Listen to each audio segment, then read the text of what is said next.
asking the question that everybody wants to know. Where is little 5-year-old Oakley Carlson? Take a look at these photos here. Burn her face into your memory. This gorgeous little girl, last seen February 10th of 2021. The community rallying together, offering more than $25,000 for tips to help find her. Meanwhile, her father, Andrew Carlson, is sitting in the Grays Harbor County Jail behind me, but he's getting out on August 3rd. And the first thing he'll see are these photos of his missing daughter. Information discussed in this podcast may be sensitive in nature to some listeners. Listener discretion is advised.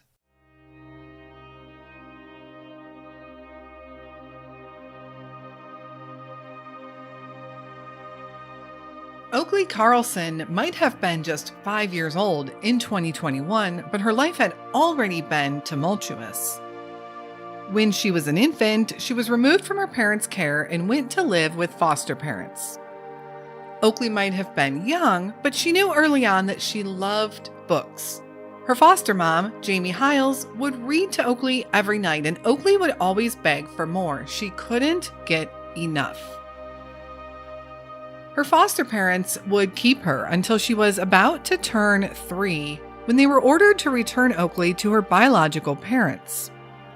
Her foster parents were devastated as they had fallen in love with Oakley, but they were also fearful for the life that she would be entering into.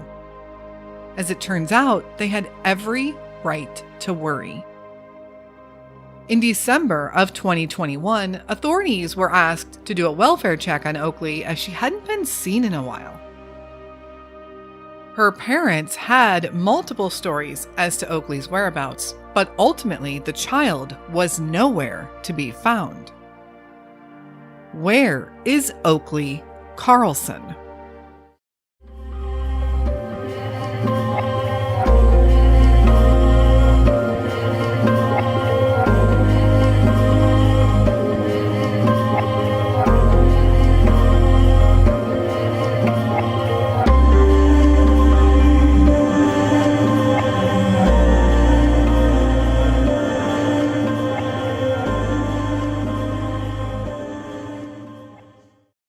Hello, and welcome back to the Where Are They podcast.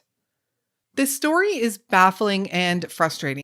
The goal of our show is to spread awareness of unsolved missing person cases, and this case certainly fits the bill.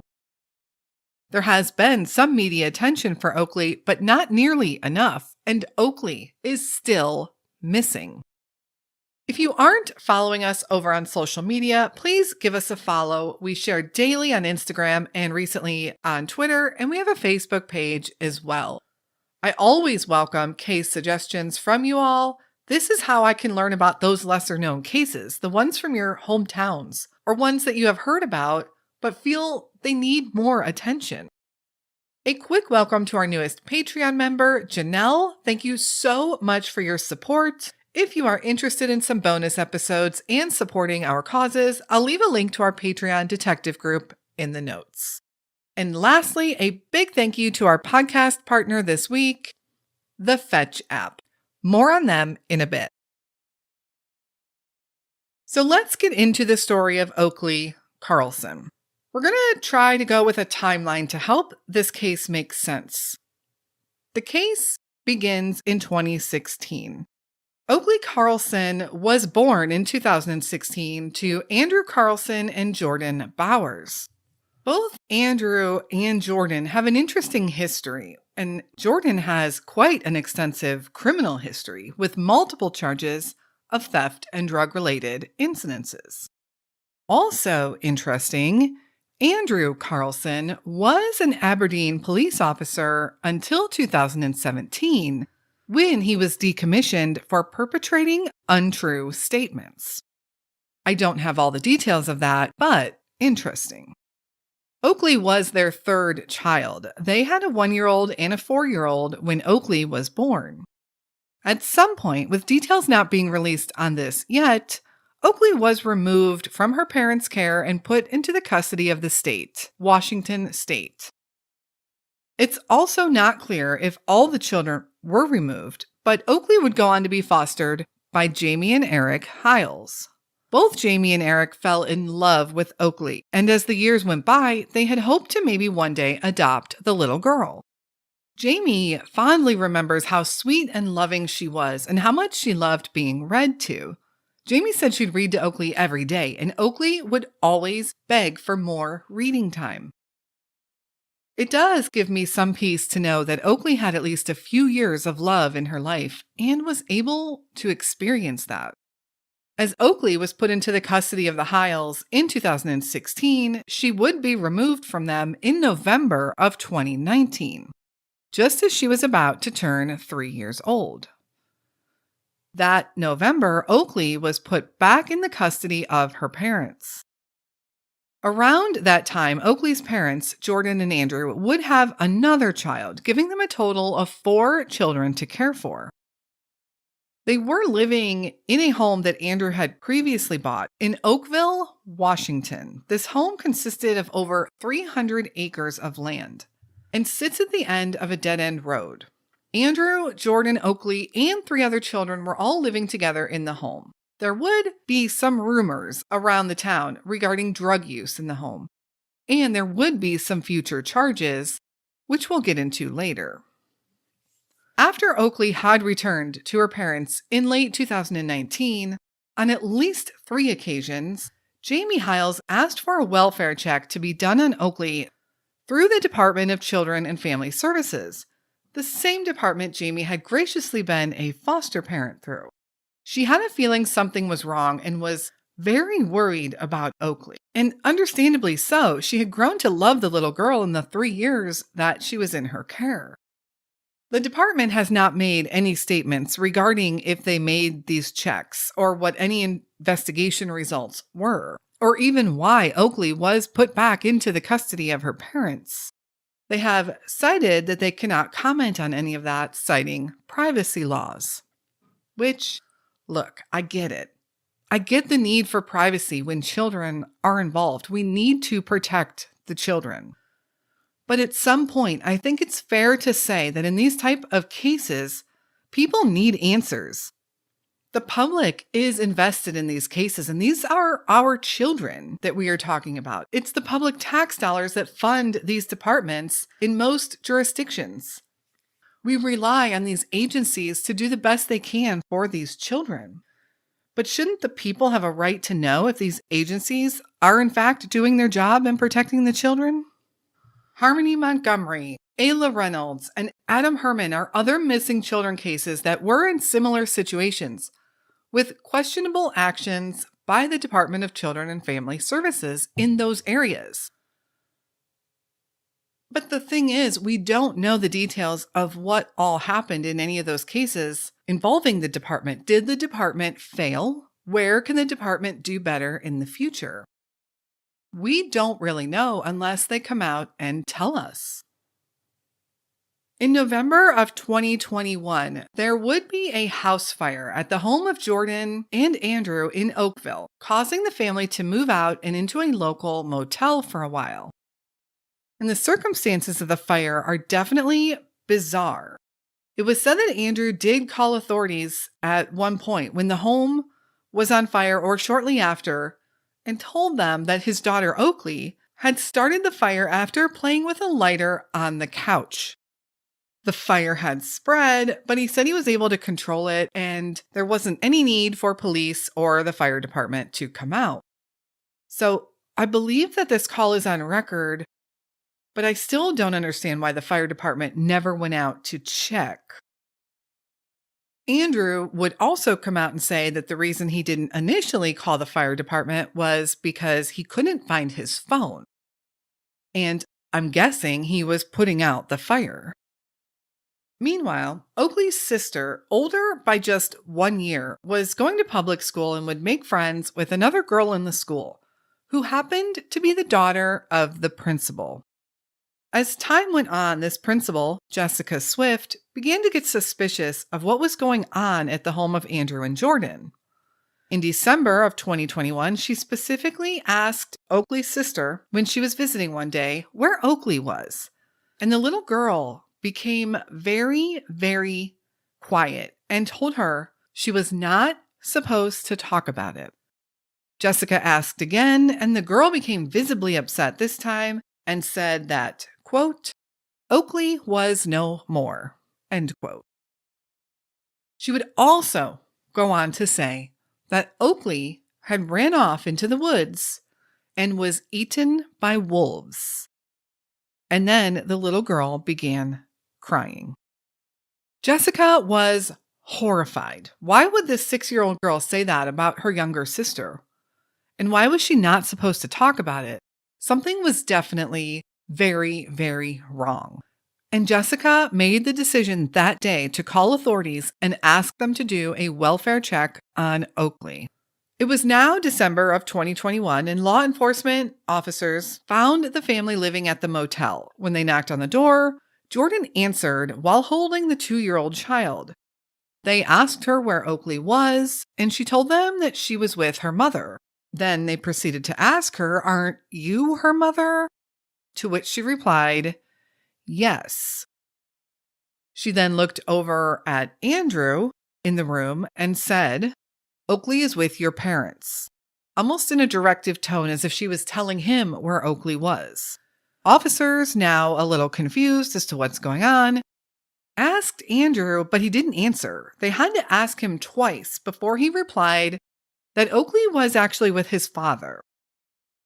He would also tell them that he had no way to reach his father, that he had no address for him, nor did he have a phone number, and he could in no way help the officers locate him or Oakley. Authorities were put on alert during this interaction. They said right off the bat, something didn't feel right. They followed up with Andrew's parents, who they were able to locate, and they told authorities that they hadn't seen Oakley since December of 2020. They hadn't seen their granddaughter in a year. When officers went back to tell this to Andrew and Jordan, Andrew said he wanted to file a missing persons report, to which he did.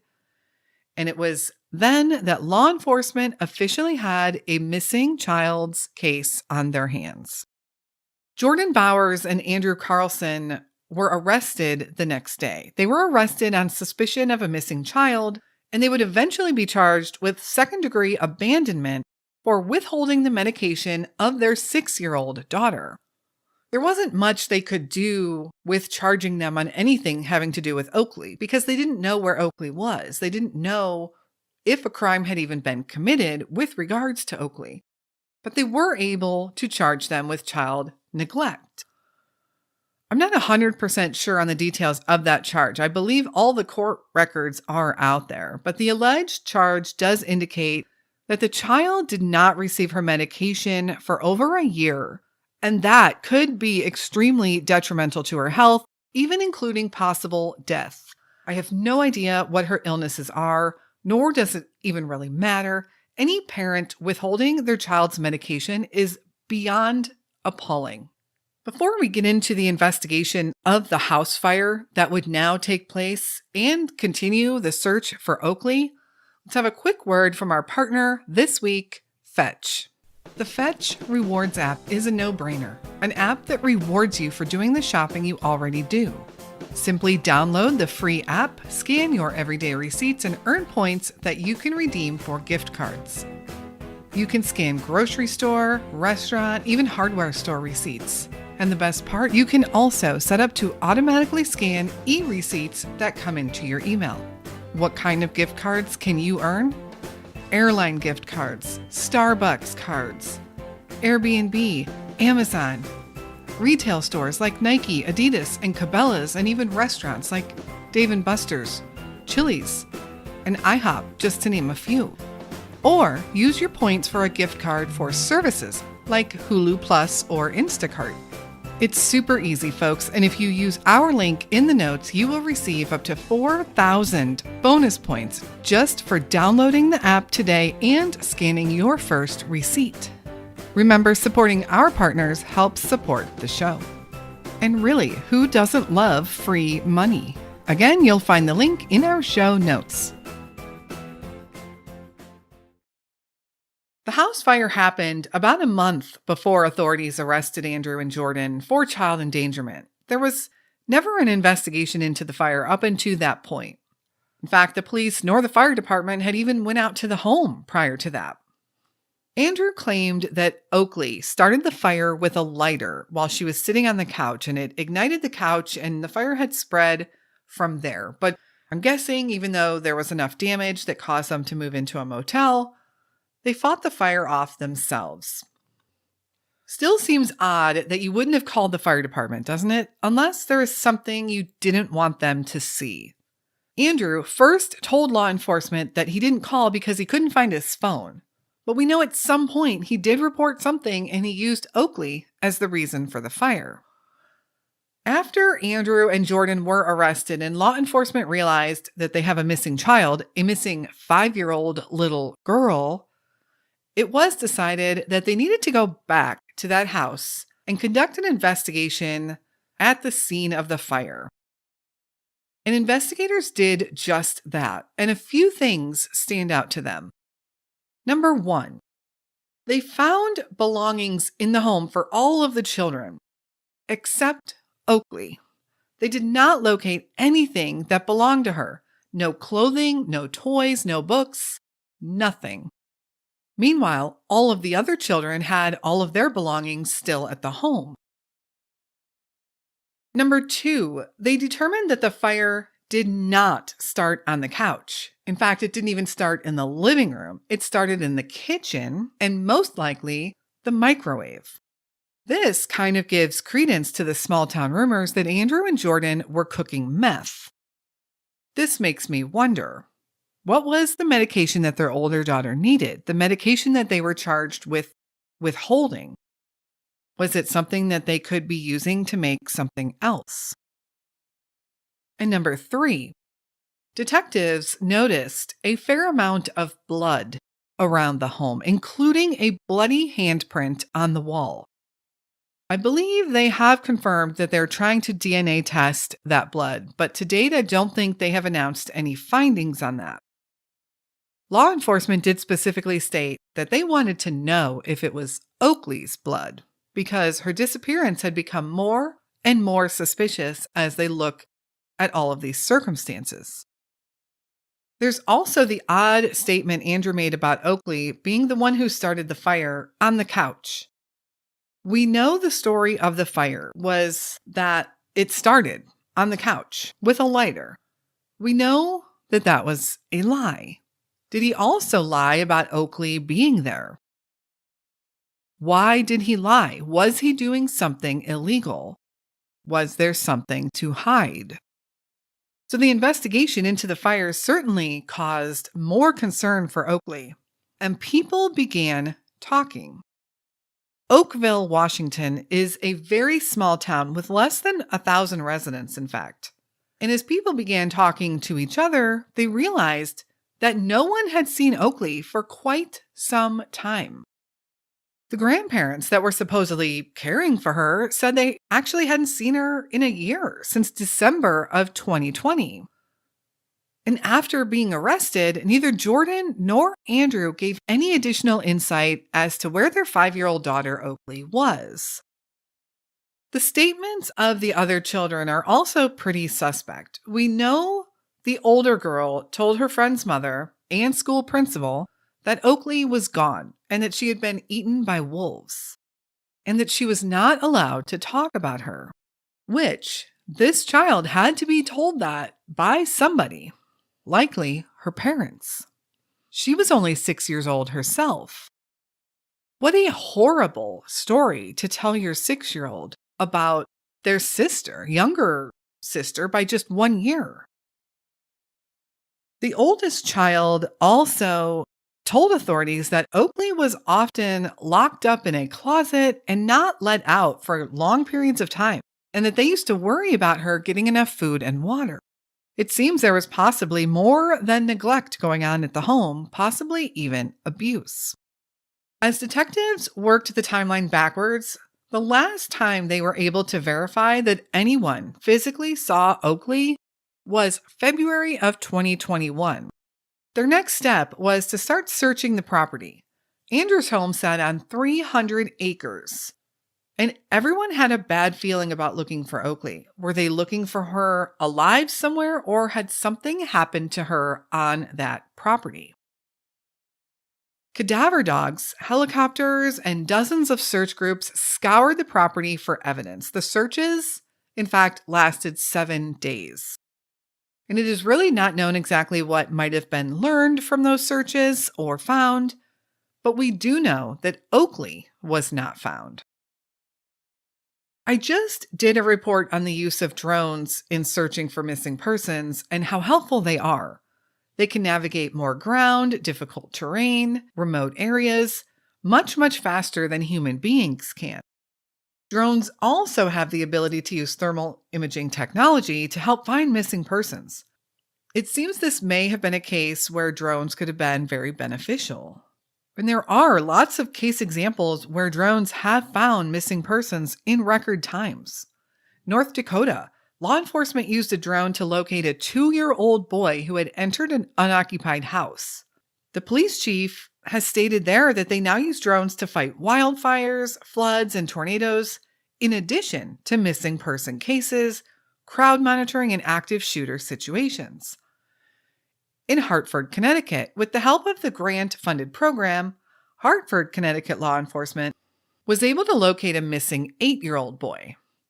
Shenandoah County, Virginia, law enforcement there was able to locate a missing hunter by using a drone within 20 minutes of deploying that drone. This gives credence to the fact that drones can cover much more ground in a shorter amount of time. Officers in some Virginia jurisdictions have voiced frustration in the delay to get a helicopter once requested. Not every local jurisdiction has its own helicopter, and to request one can be time-consuming.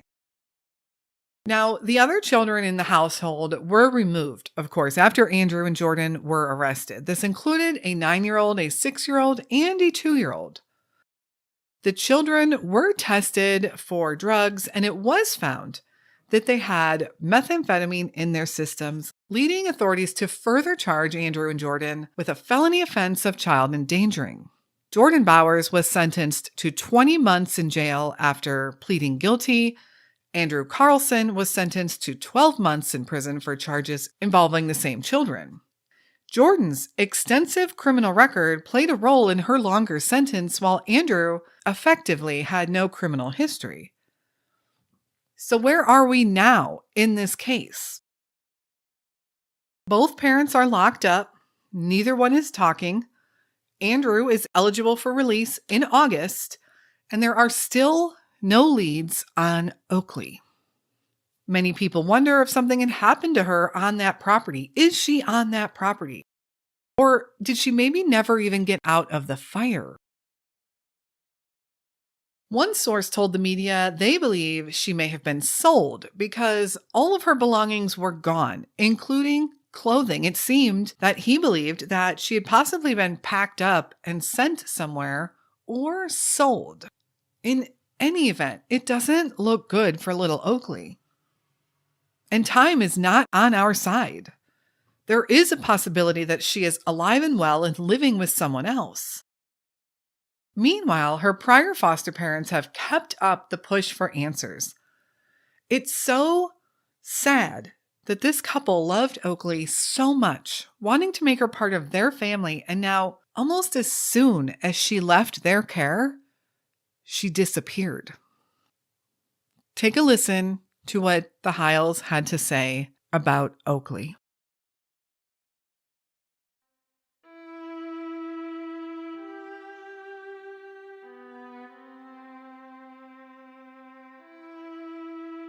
I really, at this point, we're a month in, I really just want answers.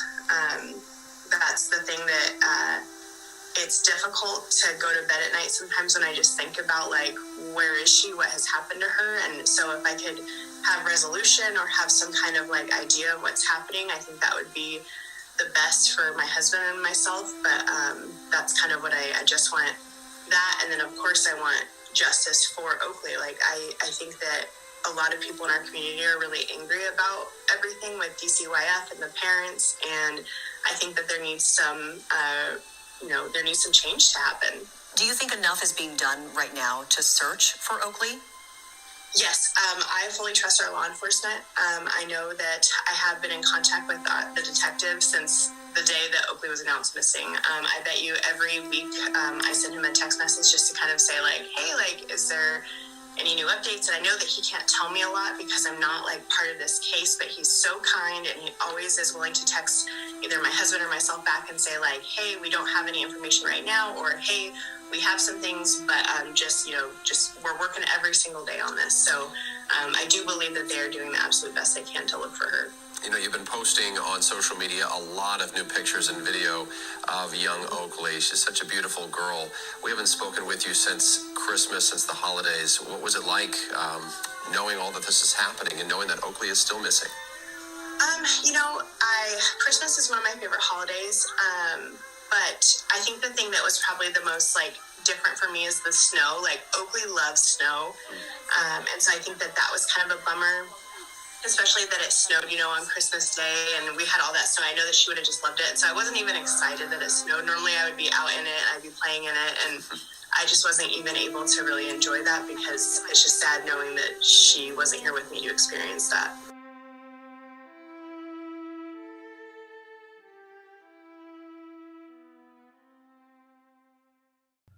Oakley Carlson is described as a Caucasian girl with brown hair and brown eyes. She was 5 years old when she was reported missing last December. The reward for Oakley is now up to $20,000, and it very likely will go up from there if she isn't found soon. The sheriff's office is asking anyone with information to call 360-533-8765 or 360-964-1729.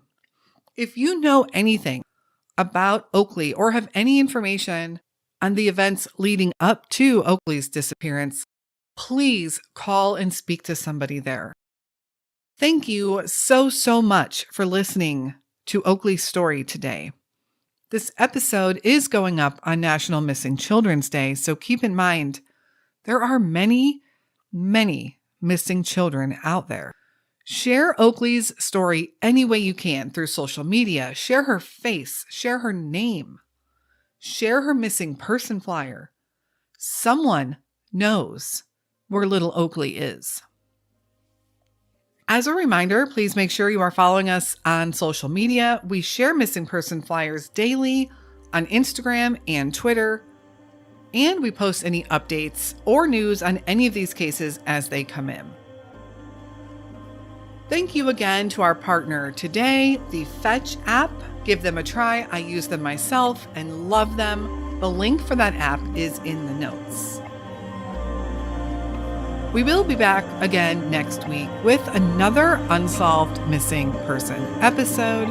And until then, stay safe and hug your loved ones.